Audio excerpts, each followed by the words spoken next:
Bonjour à tous et bienvenue dans cette nouvelle capsule relative au développement d'un business plan. Nous avons déjà vu dans les capsules précédentes une initiation à l'entrepreneuriat, quels sont les types d'entrepreneuriat. On a vu un sujet qui est assez récurrent qui est la peur et l'entrepreneuriat et on passe aujourd'hui au sujet de développer un business plan. Cela veut dire travailler sur le projet entrepreneurial. Le diagnostic stratégique est scindé en deux types de diagnostics. Le premier diagnostic, c'est un diagnostic externe. Ça veut dire le marché. Qu'est-ce qu'il y a comme opportunités qui sont offertes par le marché et quelles sont les menaces qu'on doit prendre en considération dans notre stratégie et qui peuvent être virulents pour le lancement de notre produit. Le deuxième diagnostic est un diagnostic interne. Ça veut dire nos moyens, nos ressources, quelles sont nos forces et quelles sont nos faiblesses. Et donc, le fait de juxtaposer ces deux éléments, le diagnostic externe et interne, nous permettra de savoir est-ce que finalement on peut se frayer un chemin pour notre entreprise sur ce marché avec l'ensemble des éléments du marché en externe et des éléments de l'entreprise en interne. Donc, voyons voir quels sont les outils mis à notre disposition pour faire ce diagnostic. Dans cette présentation, nous allons nous focaliser sur le diagnostic externe. Donc, plusieurs outils existent pour faire le diagnostic externe. Donc, il y a trois outils qui sont très importants et qui reviennent souvent et sur lesquels on va mettre l'accent. Donc, il y a l'analyse Pestel, il y a les 5 forces de Michael Porter et il y a l'analyse de l'offre et de la demande. Dans l'analyse Pestel, il faut s'orienter vers le marché et faire des recherches par rapport à 6 éléments. Le premier, c'est le politique. Quel est l'environnement politique de notre entreprise? Est-ce qu'il est favorable? Je vous donne un exemple. Si aujourd'hui on a des politiques qui sont favorables à la protection de l'environnement et que notre projet est un projet qui est basé sur le modèle circulaire, bien évidemment, on peut avoir des avantages, on peut être encouragé, on peut avoir des fois être plus à l'aise à présenter notre projet à des banques ou à des fonds d'investissement. Et donc, d'abord, il faut connaître politiquement notre projet, il s'inscrit comment. Deuxième point, c'est le contexte économique. Est-ce qu'on est dans un contexte économique qui est favorable par rapport à notre projet? Parce que finalement, le contexte économique peut faire que des lois seront votées et que par rapport à notre secteur d'activité et que politiquement, notre contexte devienne un contexte qui est très favorable. Il y a aussi le contexte social, c'est-à-dire est-ce qu'on a assez de personnes qualifiées, est-ce que ces personnes sont disponibles, est-ce qu'il y a des encouragements au recrutement, est-ce que donc le contexte social par rapport à notre secteur d'activité, le contexte technologique, donc est-ce qu'il y a la technologie qui est disponible, est-ce que ça se développe pas, quelle est la durée justement de vie d'une innovation, est-ce que c'est intéressant justement de lancer un nouveau projet qui est innovant? Est-ce que technologiquement on pourrait tenir sur le temps? Il y a aussi le contexte environnemental ou écologique, c'est-à-dire notre projet, comment il s'inscrit par rapport à l'environnement, et finalement notre contexte légal, c'est-à-dire tout ce qui est recouvrement, mise en place des instances et des institutions, en fait toute la partie judiciaire en cas de litige, et donc c'est un contexte général. Donc, vous voyez bien que cette analyse Pestel ne prend pas en considération le contexte interne de l'entreprise, mais tout ce qui est extérieur à l'entreprise. Cela nous permet d'avoir à la fin quels sont les principaux insights qui peuvent favoriser le lancement de notre entreprise ou au contraire nous donner l'envie de faire encore un pas en arrière et d'ajuster davantage notre plan stratégique. Toujours dans le cadre de diagnostic externe, nous pouvons mobiliser un autre outil qui s'appelle les 5 forces de Michael Porter. Donc, les forces de Michael Porter, c'est le fait d'analyser l'environnement de l'entreprise d'un point de vue acteur, c'est-à-dire qui sont les nouveaux entrants, Quelles sont les barrières à l'entrée, les économies d'échelle qui sont pratiquées, c'est-à-dire est-ce qu'on, d'un point de vue prix, on peut être compétitif ou pas, l'exigence en termes de capital, c'est-à-dire est-ce qu'on est sur un marché où il faut financer sur une durée, l'expérience. Est-ce que l'expérience permet d'avoir une position favorable sur un marché, les politiques d'entreprise, l'accès aux canaux de distribution? Donc tout ça, ce sont des éléments à analyser autant que nouveau entrant. Maintenant, il faut analyser aussi sur le marché quels sont les produits de substitution existants. C'est-à-dire quels sont les produits qui répondent aux mêmes besoins. Le nombre de produits disponibles, la proportion d'acheteurs à adopter des produits de substitution et bien sûr le rapport qualité-prix. À côté de ça, nous avons le pouvoir des clients et la concurrence des fournisseurs parce que l'entreprise, elle se trouve à la fin un élément central dans tous ces éléments. Il y a une intensité concurrentielle qu'elle doit prendre en considération.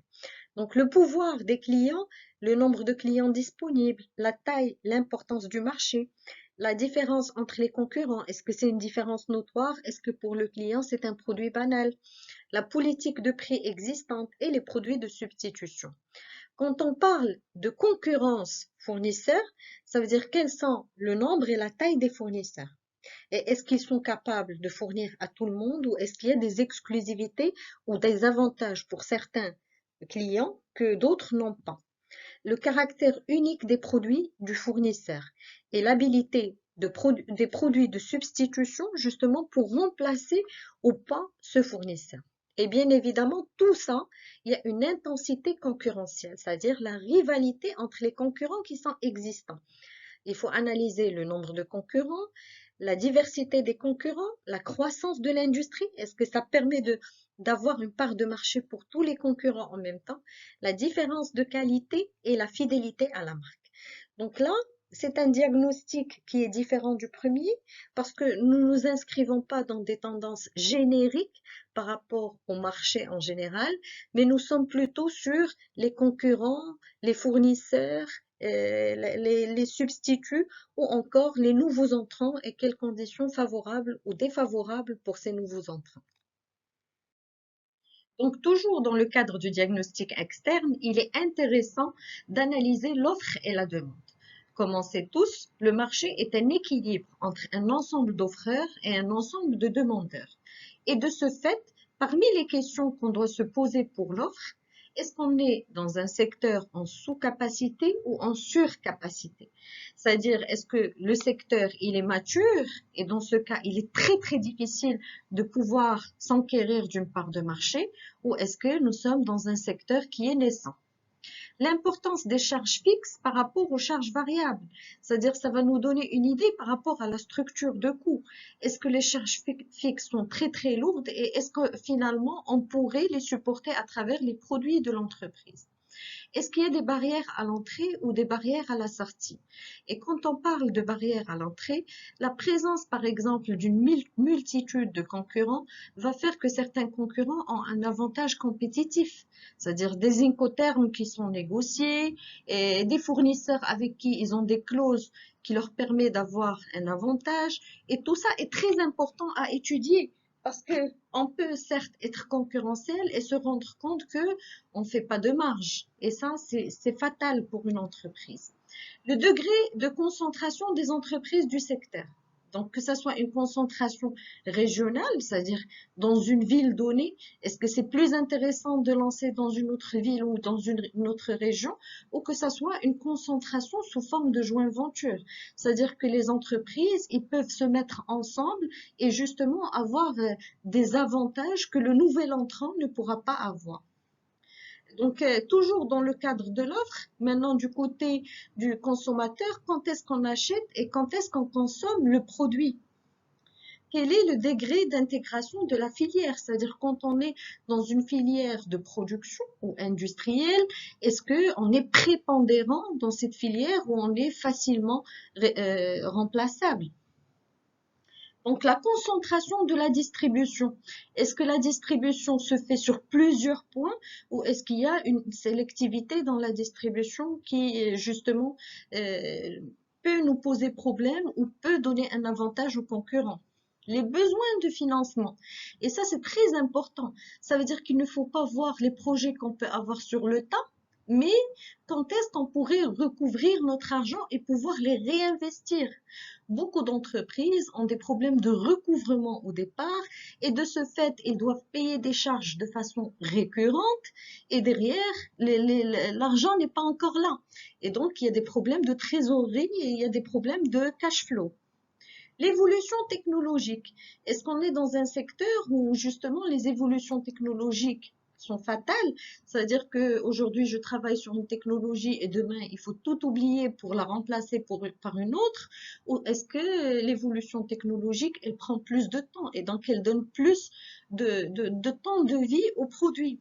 Et bien sûr, l'existence d'effets d'expérience. S'il y a des entreprises qui ont déjà une expérience sur le marché, clairement, ils sont avantagés. Par rapport aux questions à se poser pour la demande, quelles sont les quantités vendues? Combien en écoule de ce produit? Qui achète? Qui est le consommateur? Qui consomme? Et qui est le prescripteur? C'est-à-dire que le prescripteur peut être, par exemple, un influenceur. Et dans ce cas, il faut prévoir un budget pour. Quand achète-t-on et consomme-t-on ce produit? C'est-à-dire quel est le temps où le produit se vend le mieux? Et ça nous renvoie à la saisonnalité du produit. À quelle périodicité on achète ce produit? Est-ce qu'on l'achète une fois par mois, une fois par semaine, une fois par an? Ça, c'est très important. Ça nous permet de déterminer justement les produits futurs. Quelle élasticité prix? C'est-à-dire que si on change le prix à la hausse ou à la baisse, est-ce que cela influence sur la demande? Et là, je vous renvoie à une petite capsule élasticité prix que vous pouvez revoir pour savoir comment le calculer. Il y a aussi le taux de croissance global. Est-ce qu'on est sur un marché qui est porteur? La phase du cycle de vie. Est-ce qu'on est sur un produit qui, sur le marché, il est en lancement, c'est-à-dire il est novateur, il y a quelque chose d'innovant, ou est-ce qu'on est sur un produit que le marché connaît déjà, qui est à maturité? Quelle est l'évolution démographique? Est-ce qu'on aura de plus en plus de demandeurs par rapport à ce produit ou pas? Quel est le style de vie de la population? Et bien sûr, quelle est l'évolution des circuits de distribution? Est-ce que ce produit s'apprête, par exemple, à être vendu sur Internet? Il y a une question qui revient souvent pour dire, est-ce que finalement ces trois outils du diagnostic externe sont complémentaires ou indépendants? Franchement, si on utilise un outil et qu'on l'étudie bien, cela peut être très pertinent. Mais plus on ajoute des outils, plus on maîtrise notre marché. Et plus on maîtrise notre marché, plus on prend en considération justement ce diagnostic dans tout ce qui est prévision de vente, prévision de charges, et plus notre business plan est satisfaisant et il reflète réellement la situation sur ce marché. Dans la capsule suivante, nous allons voir les outils du diagnostic interne. Je vous remercie pour votre suivi et à très bientôt, j'espère. Au revoir.